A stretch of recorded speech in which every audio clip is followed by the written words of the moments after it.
Magandang araw sa iyo, Ma'am Irene Constantino. So, Ma'am, ito na po yung full setup ng ating sewing machine. So, ayan po yung mga freebies natin, Ma'am.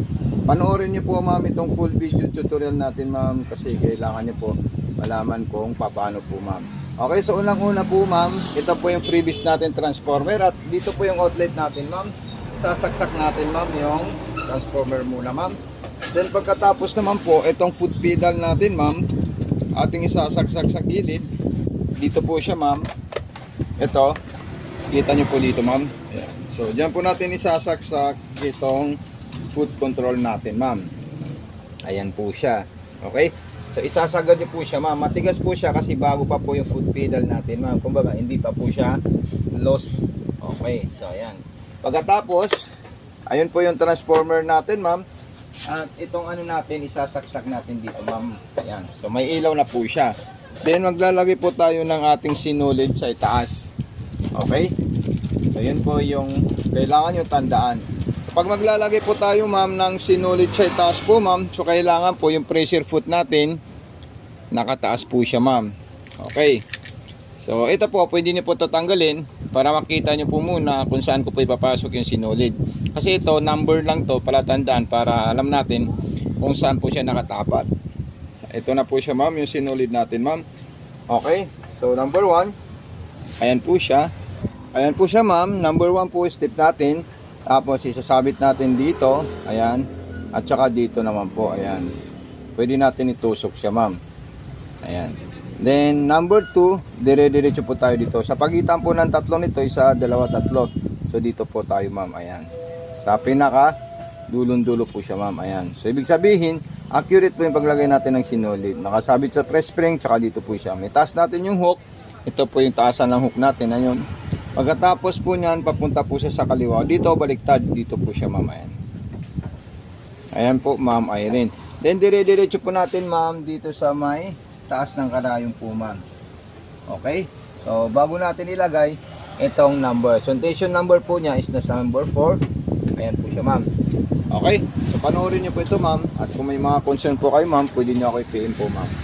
So, ma'am Irene, ito na po siya, ma'am. Ipapasok po natin ito sa butas ng karayom itong sinulid natin, ma'am.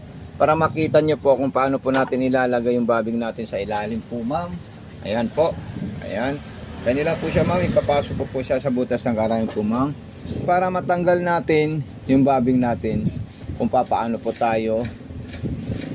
natin, ma'am, itatanggalin po yung bobbing. Ayan po siya, ma'am. Okay. So ito po yung bobbing natin, ma'am. Ayan po siya. Then ito pong ano natin, kung gusto niyo po punduhan, so ilagay niyo lang po siya dito, ma'am. Pagkatapos ilagay, tulak niyo lang po doon, apakan niyo po siya, ma'am. Automatic tatakbo. Magpupundo na po tetang sinulid pag itinali po natin diyan, ma'am.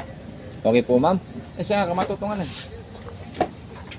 So, ma'am Irene, ito po yung tamang paglalagay natin ng bobbing at saka bobbing case. So ayan po siya, ma'am. Ayan. Then isasabit, ilalabas ko diyan sa malaking butas na yan. So ayun po siya, ma'am. Ayan. Okay.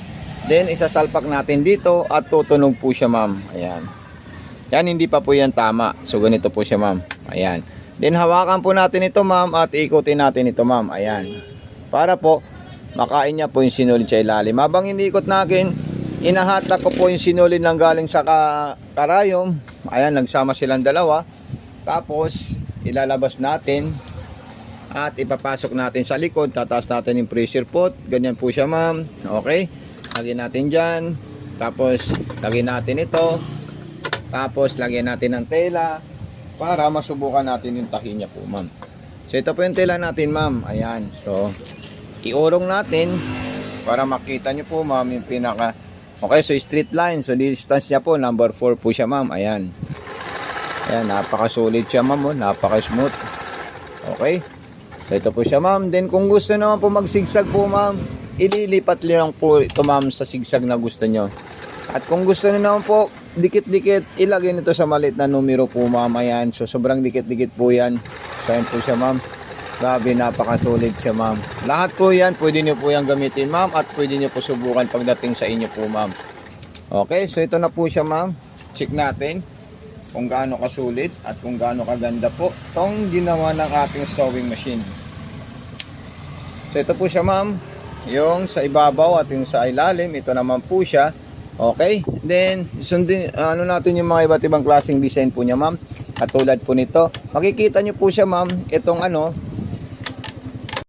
So okay ma'am, so ito po yung pang-garter rest natin na kulay orange po ma'am. So ayan po siya ma'am. Pang-garter rest po yan ma'am.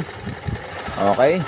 Then isunod naman po natin dyan ma'am yung isa pang klaseng pang-garter rest natin. Then yung isang klaseng dalawang kulay blue po yan ma'am. Yan po ay para sa pang-aging at saka pang double stitch po ma'am, Irene. So ayan po siya ma'am. Grabe, napaka-smooth ang performance niya po ma'am. Okay. So itong kulay blue, dito lang po tayo ma'am sa number 4. Ayan, para mabuo niya po ma'am. Yung pinaka perfect na design niya po ma'am. So ayan po siya ma'am. Okay. Napaka-solid po siya ma'am. Ayan. Tapos, yung isang klase naman po niyan ma'am, ito po siya ma'am. Ayan. Double stitch po yan. Kadena ang tawag po namin dyan ma'am. Kaya napakadali siyang gamitin ma'am. Ayan. Okay, so balik natin sa straight line ma'am. Ayun po siya. Then nilagay natin sa number 4 para makita nyo po gumagana yung reverse po niya ma'am. Ito po siya ma'am. Ayan. Nagana talaga siya ma'am. Ayan. Sabi, napakasulit po tong sewing machine natin ma'am. So ito po siya ma'am. Pakita ko po sa iyo ma'am yung ginawa po niyang ayan, stitches. So ayan, ito po siya ma'am, bartak lang po ito ma'am. Ito. Kung gusto niyo gumawa ng bartak na parang ganito po siya ma'am. Ayan, bartak na yung parang sa mga ano, laylayan ng sinturon, yung sa bulsa ng ano, sa gilid ng kinakabitan ng mga belt. So ito po yung ginagamit natin diyan ma'am. Ayan. So okay po ma'am Irene, maraming salamat po sa iyo. God bless and more power po ma'am Irene.